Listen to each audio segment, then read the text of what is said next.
ਅਗਲੀ ਅਰਜਨ ਸਿੰਘ ਦੀ ਗੱਲ ਕਰੀਏ ਫਰੰਟੀਅਰ 에ਅਰਲਾਈਨਸ ਜਿਹੜੀ ਆਪਣੇ ਸਸਤੇ ਜਿਹੜੀਆਂ ਟਿਕਟਾਂ ਦੇ ਲਈ ਜਾਣੀ ਜਾਂਦੀ ਆ ਉਹਨਾਂ ਨੇ ਅੱਜ ਨਵੀਂ ਚੀਜ਼ ਐਲਾਨ ਕਰ ਦਿੱਤੀ ਆ go wild all you can fly pass limited offer ਦੇ ਵਿੱਚ $400 ਚ ਉਹਨਾਂ ਨੇ ਇੱਕ ਸਮਰ ਪਾਸ ਐਲਾਨਿਆ ਹੈ ਜਿਹੜਾ 2 ਮਈ 2023 ਤੋਂ 30 ਸਤੰਬਰ 2023 ਦੇ ਵਿੱਚ ਹੋਵੇਗਾ। ਜਿਹੜਾ ਕੋਈ ਇਸ ਕੀਮਤ ਦਾ ਇਹ ਸਮਰ ਪਾਸ ਇਹਨਾਂ ਦੇ 에ਅਰਲਾਈਨਸ ਦਾ ਬਾਈ ਕਰਦਾ ਆ ਤਾਂ ਉਹ ਅਨਲਿਮਿਟਿਡ ਡੋਮੈਸਟਿਕ ਫਲਾਈਟਸ ਤੇ ਕੁਝ ਜਿਹੜੇ ਇੰਟਰਨੈਸ਼ਨਲ ਰਾਊਟਸ ਆ ਉਸ ਉੱਤੇ ਸਫ਼ਰ ਕਰ ਸਕੇਗਾ।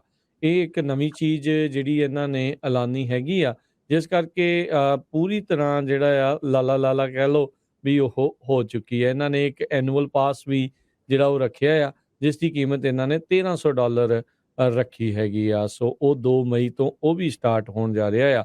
ਉੱਦਾਂ ਫਰੰਟੀਅਰ 에ਅਰਲਾਈਨਸ ਦੀ ਰੇਟਿੰਗਸ ਕੋਈ ਬਹੁਤੀਆਂ ਚੰਗੀਆਂ ਓਵਰਆਲ ਜਿਹੜੇ ਸਫ਼ਰ ਕਰਦੇ ਨੇ ਲੋਕ ਉਹਨਾਂ ਦੇ ਵਿੱਚ ਨਹੀਂ ਮੰਨੀਆਂ ਜਾਂਦੀਆਂ। flyfrontier.com ਦੇ ਉੱਤੇ ਕਹਿੰਦੇ ਆ ਵੀ ਇਹ ਫਲਾਈਟਸ ਬੁੱਕ ਕੀਤੀਆਂ ਜਾ ਸਕਦੀਆਂ। ਇਹਨਾਂ ਨੇ ਬਲੈਕ ਆਊਟ ਪੀਰੀਅਡਸ ਜਿਹੜੇ ਆ ਉਹ ਰੱਖੇ ਨੇ। ਕੁਝ ਦਿਨਾਂ ਦੇ ਵਿੱਚ ਹੋ ਸਕਦਾ ਹੈ ਵੀ ਇਹਨਾਂ ਨੇ ਬੰਦ ਕਰ ਦੇਣਾ ਆ ਵੀ ਤੁਸੀਂ ਇੱਥੇ ਜਿਹੜਾ ਉਹ ਇਸ ਦੇ ਜ਼ਰੀਏ ਨਹੀਂ ਸਫ਼ਰ ਕਰ ਸਕਦੇ। ਪਰ ਇੱਕ ਲੁਭਾਵਕ ਜਿਹਾ ਜਿਹੜਾ ਆਫਰ ਆ ਲੁਭਾਵਣਾ ਆਫਰ ਆ ਇਹ ਫਰੰਟੀਅਰ 에ਅਰਲਾਈਨਸ ਨੇ ਪੇਸ਼ ਕੀਤਾ ਹੈ। $400 ਦਾ ਜਿਹੜਾ ਇੱਕ ਹਰਜੋਤ ਸਿੰਘ ਜੀ ਇਹਨਾਂ ਨੇ ਪਾਸ ਜਿਹੜਾ ਆ ਉਹ ਲਾਉਂਦੇ ਆ। ਪਰ ਉਸ ਤੋਂ ਇਲਾਵਾ ਵੀ ਕਹਿੰਦੇ ਟੈਕਸ ਫੀਸ ਤੇ ਹੋਰ ਚਾਰजेस ਜਿਹੜੇ ਆ ਬੁਕਿੰਗ ਦੌਰਾਨ ਲਏ ਜਾਣਗੇ। ਕੈਲੀਫੋਰਨੀਆ ਦੇ ਗਵਰਨਰ ਗੈਬਨ ਨਿਊਸਮ ਹੋਣਾ ਨੇ $2.5 ਬਿਲੀਅਨ ਅਨਾਉਂਸ ਕੀਤਾ ਹੈ 16 ਦੇ ਕਰੀਬ ਪਬਲਿਕ ਟਰਾਂਸਪੋਰਟੇਸ਼ਨ ਪ੍ਰੋਜੈਕਟਸ ਨੂੰ। ਇਹ ਉਹਨਾਂ ਦੀ first wave of historic infusion ਆ। ਸਟੇਟ ਫੰਡਿੰਗ ਉਹਨਾਂ ਨੇ ਕੀਤੀ ਆ ਤਾਂ ਕਿ ਪੈਸੰਜਰ ਰੇਲ ਸਰਵਿਸ ਤੇ ਬੱਸ ਸਰਵਿਸ ਨੂੰ ਜਿਹੜਾ ਆ ਇੱਕ ਤਰ੍ਹਾਂ ਨਾਲ ਹੈਲਪ ਕੀਤੀ ਜਾ ਸਕੇ ਤਾਂ ਕਿ ਪਲੈਨਟ ਵਾਰਮਿੰਗ ਪੋਲੂਸ਼ਨ ਦੇ ਵਿੱਚ ਘੱਟ ਹੋ ਸਕੇ। ਜੇ ਦੱਸਦੇ ਜਾਈਏ $600 ਮਿਲੀਅਨ LA ਮੈਟਰੋ ਈਸਟ ਸੈਨ ਫਰਨਾਂਡਿਨੋ ਵੈਲੀ ਟ੍ਰਾਂਜ਼ਿਟ ਕੋਰੀਡੋਰ ਨੂੰ ਦਿੱਤਾ ਗਿਆ ਆ ਤੇ 407 ਮਿਲੀਅਨ ਇੰਗਲਵੁੱਡ ਟ੍ਰਾਂਜ਼ਿਟ ਕਨੈਕਟਰ ਨੂੰ, 375 ਮਿਲੀਅਨ ਸੈਂਟਾ ਕਲਾਰਾ ਵੈਲੀ ਟਰਾਂਸਪੋਰਟੇਸ਼ਨ ਨੂੰ, 367 ਮਿਲੀਅਨ ਪੈਨਿਨਸੂਲਾ ਕੋਰੀਡੋਰ ਇਲੈਕਟ੍ਰੀਫਿਕੇਸ਼ਨ ਪ੍ਰੋਜੈਕਟ ਲਈ ਤੇ 142 ਮਿਲੀਅਨ ਵੈਲੀ ਰੇਲ ਪ੍ਰੋਜੈਕਟ ਤੇ 19 ਮਿਲੀਅਨ ਸੈਨ ਬਰਨਾਰਡੀਨੋ ਕਾਉਂਟੀ ਟਰਾਂਸਪੋਰਟੇਸ਼ਨ ਅਥਾਰਟੀ ਦੇ ਲਈ ਦਿੱਤਾ ਗਿਆ ਹੈ। ਬੇ ਏਰੀਏ ਦੇ ਵਿੱਚ ਵਾਰਨ ਨੋਟਿਸਿਸ ਯਾਨੀ ਕਿ ਲੇ-ਆਫਸ ਦਾ ਸਿਲਸਿਲਾ ਜਾਰੀ ਆ। ਇੱਕ ਹੋਰ ਟੈਕ ਕੰਪਨੀ ਪੇਪਾਲ ਉਹਨਾਂ ਨੇ ਐਲਾਨਿਆ ਆ 300 ਤੋਂ ਵੱਧ ਜੌਬਾਂ ਸੈਨ ਹੋਜ਼ੇ ਦੇ ਆਫਿਸ ਦੇ ਵਿੱਚੋਂ ਕੱਟੀਆਂ ਜਾਣਗੀਆਂ। ਸਟੇਟ ਲੇਬਰ ਅਧਿਕਾਰੀਆਂ ਨੂੰ ਆਲਰੇਡੀ 319 ਜਾਣਿਆਂ ਦੇ ਵਾਰਨ ਨੋਟਿਸ ਉਹਨਾਂ ਨੇ ਘੱਲ ਦਿੱਤੇ ਨੇ।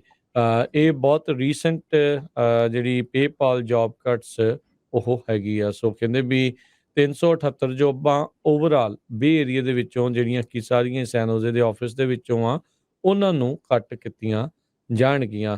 ਨਵੰਬਰ ਦੇ ਵਿੱਚ ਇਹਨਾਂ ਨੇ 59 ਜੋਬਾਂ ਕੱਟੀਆਂ ਸੀ ਤੇ ਹੁਣ ਇਹ ਆંકੜੇ ਦੇ ਵਿੱਚ 319 ਲੋਕ ਹੋਰ ਸ਼ਾਮਲ ਕਰ ਦਿੱਤੇ ਗਏ ਆ। ਸੋ ਇਹ ਕਹਿੰਦੇ ਵੀ ਕੁੱਲ ਮਿਲਾ ਕੇ ਸੈਨ ਹੋਜ਼ੇ ਬੇਸ ਤੇ ਜਿਹੜੀ ਪੇਪਾਲ ਕੰਪਨੀ ਆ ਇਹਨਾਂ ਨੇ ਕੱਲ ਪਰਸੋਂ ਹੀ ਜਿਹੜਾ ਦੱਸਿਆ ਸੀਗਾ ਵੀ ਓਵਰਆਲ ਵਰਲਡ ਵਾਈਡ ਇਹ 2000 ਜੌਬਸ ਘੱਟ ਕਰਨਗੀਆਂ ਜਿਹੜੀ ਕਿ ਕੁੱਲ ਕੰਪਨੀ ਦੀ ਵਰਕਫੋਰਸ ਦਾ 7% ਹਿੱਸਾ ਬਣਦਾ ਹੈਗਾ। ਜੇ ਵੈਦਰ ਦੀ ਗੱਲ ਕਰਦੇ ਜਾਈਏ ਕੈਲੀਫੋਰਨੀਆ ਦੇ ਵਿੱਚ ਸਨੋ ਪੈਕ ਨੀਅਰਲੀ ਕਹਿੰਦੇ 200% ਅਬਵ ਐਵਰੇਜ ਆ ਜੋ ਕੈਲੀਫੋਰਨੀਆ ਦੇ ਵਿੱਚ ਜੋ ਕੱਲ ਚੈੱਕ ਕੀਤਾ ਗਿਆ ਹੈਗਾ। California department of water resources ਨੇ second manual snow pack survey ਕੀਤਾ ਸੀ ਤੇ ਇਹ ਫਿਲਿਪ ਸਟੇਸ਼ਨ ਜੋ ਕਿ ਲੇਕ ਤਾਹੋ ਦੇ ਲਾਗੇ ਆ ਉਹਨਾਂ ਨੇ ਇਹ ਕਿਹਾ ਵੀ 85.5 ਇੰਚ ਸਨੋ ਡੈਫਥ ਲੇਕ ਤਾਹੋ ਦੇ ਏਰੀਏ ਦੇ ਵਿੱਚ ਆ ਜੋ ਕਿ 193% ਅਬਵ ਐਵਰੇਜ ਹੈਗੀ ਆ। ਤੇ ਪਿਛਲੇ ਮਹੀਨੇ ਵਾਟਰ ਰਿਸੋਰਸਿਸ ਨੇ 55.5 ਇੰਚ ਸਨੋ ਡੈਫਥ ਲੇਕ ਤਾਹੋ ਏਰੀਏ ਦੇ ਵਿੱਚ ਰਿਕਾਰਡ ਕੀਤੀ ਸੀ। ਸੋ ਹੋਪਫੁਲੀ ਇਹਦੇ ਨਾਲ ਜੋ ਕੈਲੀਫੋਰਨੀਆ ਦੇ ਵਿੱਚ ਡਰਾਊਟ ਆ ਉਹਦੇ ਉੱਤੇ ਕਾਫੀ ਜ਼ਿਆਦਾ ਜਿਹੜਾ ਅਸਰ ਪਊਗਾ। ਜੀ ਹਰਜੋਤ ਸਿੰਘ ਜੀ April 1 ਨੂੰ ਜਿਹੜੀ ਹੋਣੀ ਆ ਉਸ ਦਿਨ ਉਹ ਦਿਨ ਜਿਹੜਾ ਅਹਿਮ ਹੋਣਾ ਆ। ਆਪਾਂ ਦੇਖਿਆ ਸੀ ਕੁਝ ਵੀਕ ਪਹਿਲਾਂ ਇਹ ਜਿਹੜਾ ਸਨੋ ਪੈਕ ਆ 250% ਅਬਵ ਐਵਰੇਜ ਤੋਂ ਵੀ ਜਿਹੜਾ ਚਲਾ ਗਿਆ ਸੀ। ਸੋ ਹੁਣ ਉਸ ਤੋਂ ਬਾਅਦ ਬਰਫ਼ ਕੋਈ ਹੋਰ ਨਹੀਂ ਪਈ, ਖੁਰਨੀ ਸ਼ੁਰੂ ਹੋ ਗਈ ਆ। ਜੇ ਗਰਮੈਸ਼ ਜ਼ਿਆਦਾ ਹੋ ਗਈ ਤੇ ਬਰਫ਼ ਬਹੁਤ ਜਲਦੀ ਪਿਘਲ ਜਾਣੀ ਆ ਤੇ ਬੜੀ ਪ੍ਰੋਬਲਮ ਜਿਹੜੀ ਹਰਜੋਤ ਸਿੰਘ ਜੀ ਇਸ ਬਾਬਤ ਆ ਜਾਊਗੀ। ਸੋ ਜਦੋਂ ਉੱਥੇ ਇਹ ਐਲਾਨ ਕਰ ਰਹੇ ਸੀ, ਦੱਸ ਰਹੇ ਸੀਗੇ ਵੀ ਸਨੋਪੈਕ 200% ਤੋਂ ਵੱਧ ਆ। ਨਾਲ ਹੀ ਉਹਨਾਂ ਨੇ ਇਹ ਵੀ ਇhtiyਾਤ ਜਿਹੜੀ ਦਿੱਤੀ ਵੀ ਇਹ ਨਾ ਸਮਝੋ ਵੀ ਆਪਾਂ ਜਿਹੜੇ ਮੁਸ਼ਕਿਲ ਦੇ ਵਿੱਚੋਂ ਨਿਕਲ ਚੁੱਕੇ ਹਾਂ। ਆਪਾਂ ਅਰਦਾਸ ਹੀ ਕਰ ਸਕਦੇ ਹਾਂ ਵੀ ਭਾਈ ਸਾਰਾ ਕੁਛ ਜਿਹੜਾ ਉਹ ਠੀਕ ਹੋਵੇ। ਰਾਈਟ ਨਾਓ ਖੁਸ਼ੀ ਵਾਲਾ ਗੱਲ ਆ, ਪਰ ਇਹ ਇਵੈਂਚੁਅਲੀ ਲੇਟਰ ਡੇਜ਼ ਦੇ ਵਿੱਚ ਜਿਹੜਾ ਉਹ ਪਤਾ ਲੱਗੂਗਾ ਵੀ ਕੀ ਇਸ ਦੇ ਵਿੱਚ ਵਾਪਰ ਕਿ ਕਿੰਨਾ ਕੁ ਜਿਹੜਾ ਆ ਅਸਲ ਦੇ ਵਿੱਚ ਸੋਕੇ ਦੇ ਉੱਤੇ ਇਸ ਨੂੰ ਅਸਰ ਪਿਆ ਹੈਗਾ ਆ।